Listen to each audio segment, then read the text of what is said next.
días. Ánimo. ¿Cómo les trata la vida? Bien, me da mucho gusto. Vamos a informar hoy, como quedamos, sobre el acuerdo que ¿cómo les trata la vida? Logró en la reunión de la OPEP y de los que no pertenecen a esta organización de productores de petróleo, que consideramos fue favorable para México y considero que para el mundo, tanto para productores como para consumidores de productores de petróleo, que consideramos fue favorable para México y considero que para el mundo, tanto para productores como para consumidores, porque se logra estabilizar y en el peor de los casos se evita la caída mayor en el precio del petróleo, lo cual hubiese precipitado aún más la crisis económica mundial, hubiese provocado una mayor caída de la economía en el mundo, y esto no es bueno para nadie. Aprovecho para agradecer al presidente Trump por su intervención, porque fue una negociación bastante tensa. México fue la excepción en cuanto a reducción de su producción, porque apenas nos estamos recuperando de la caída que se venía registrando en la producción petrolera en los últimos 14 años. Todo el periodo neoliberal fue un rotundo fracaso en materia de política petrolera, porque primero había mucha producción y precios altos. Llegó a costar hasta $100 el barril. Y se derrochó el dinero que ingresó a México. Y luego, como se exprimieron los campos petroleros y se comenzó con la declinación, sobre todo de Cantarell, se empezó a caer la producción todos los años, y así recibimos nosotros la actividad petrolera, y con mucho esfuerzo desde el año pasado se detuvo la caída. Fue el primer año en 14 en que no disminuyó la producción, y con los campos nuevos, con inversiones especiales a Pemex, se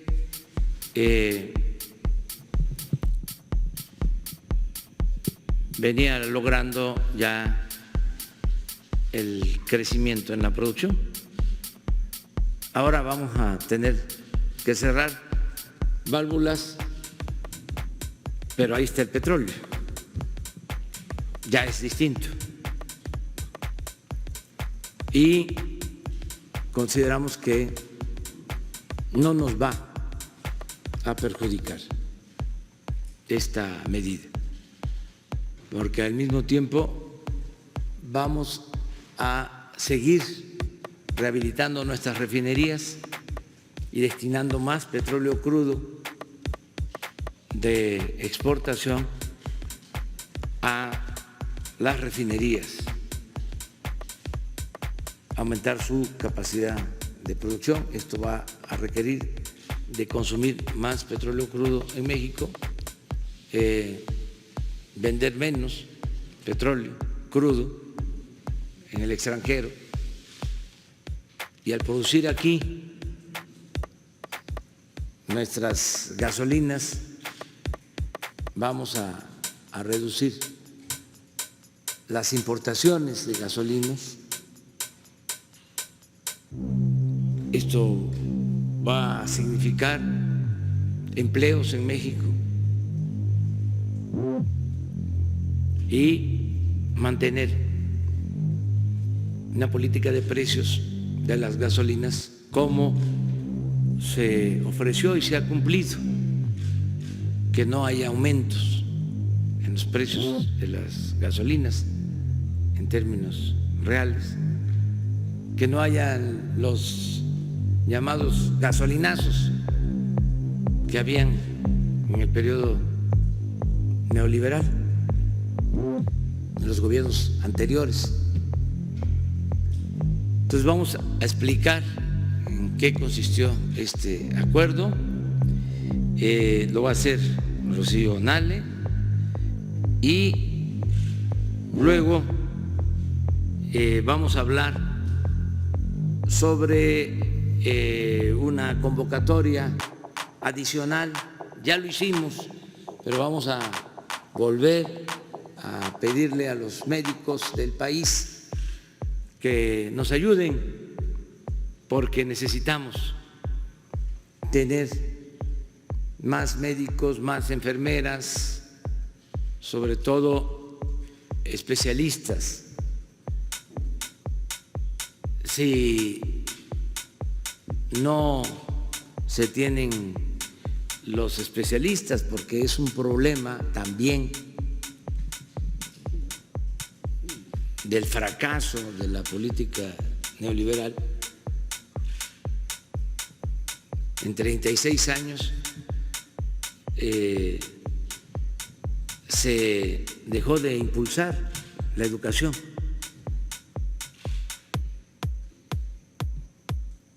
Se rechazó a los que querían ingresar a las universidades, a las escuelas de medicina. Se limitaba el acceso, y el resultado es que ahora tenemos menos médicos de los que necesita el país, y desde luego menos especialistas, y más aún menos especialistas en terapia intensiva, que son los que se requieren para enfrentar la pandemia del coronavirus. Entonces estamos haciendo todo un esfuerzo para que no nos falten los médicos. Se ha avanzado mucho a partir de la primera convocatoria. Se han inscrito como 14,000, ahora Alejandro Schwartz va a explicar.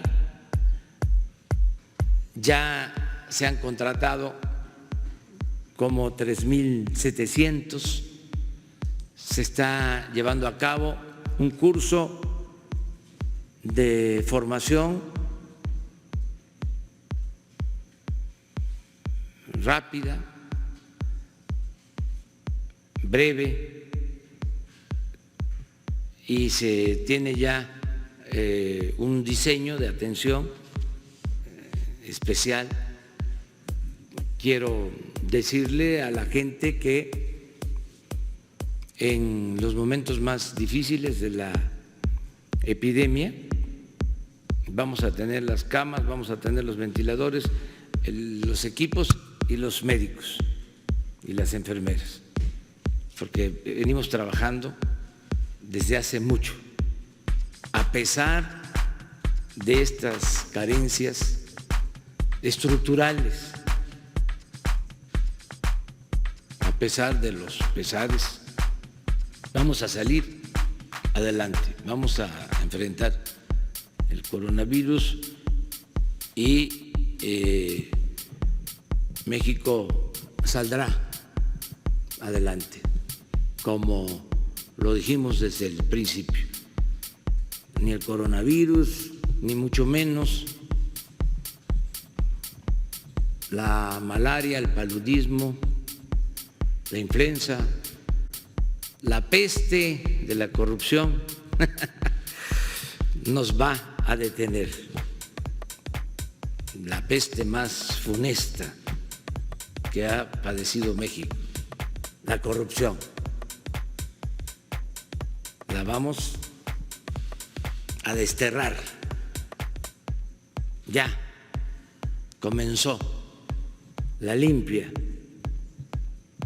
de esa epidemia que había afectado mucho. Un contagio bastante extendido, de arriba para abajo, pero nuestras culturas le dieron inmunidad a nuestro pueblo. Y aun cuando decían que el que no transaba no avanzaba, aun cuando decían que la moral era un árbol que daba moras, aun cuando estuvieron dale y dale diciendo de que había que triunfar a toda costa, sin escrúpulos morales de ninguna índole, aún cuando quisieron hacernos creer que la corrupción era parte de la cultura del pueblo de México, como llegaron a decirlo, es tan fuerte nuestra herencia civilizatoria, viene de lejos, son tan fuertes nuestras culturas y de ahí dimana la honestidad de nuestro pueblo, que no pudieron. La mancha negra del individualismo, de la codicia, no pudo eclipsar a México. Por eso vamos a salir adelante. ¿No creen ustedes que hay una calamidad mayor que la corrupción? ¿Una pandemia mayor que la corrupción? Nada se compara con eso. Imagínense, México se convirtió por la corrupción en un país de profundas desigualdades. Desde que visitó Humboldt México y habló de que era de los países del mundo con más desigualdad. Ha habido esa desigualdad, pero nunca se había profundizado tanto como en el periodo neoliberal. Una monstruosa, según las palabras de Humboldt, una monstruosa desigualdad económica y social que produjo la corrupción. Ya hemos hablado en otros momentos que antes nos decían en la escuela, en la universidad, cuando se estudiaba ciencias sociales, de que la acumulación de capital se producía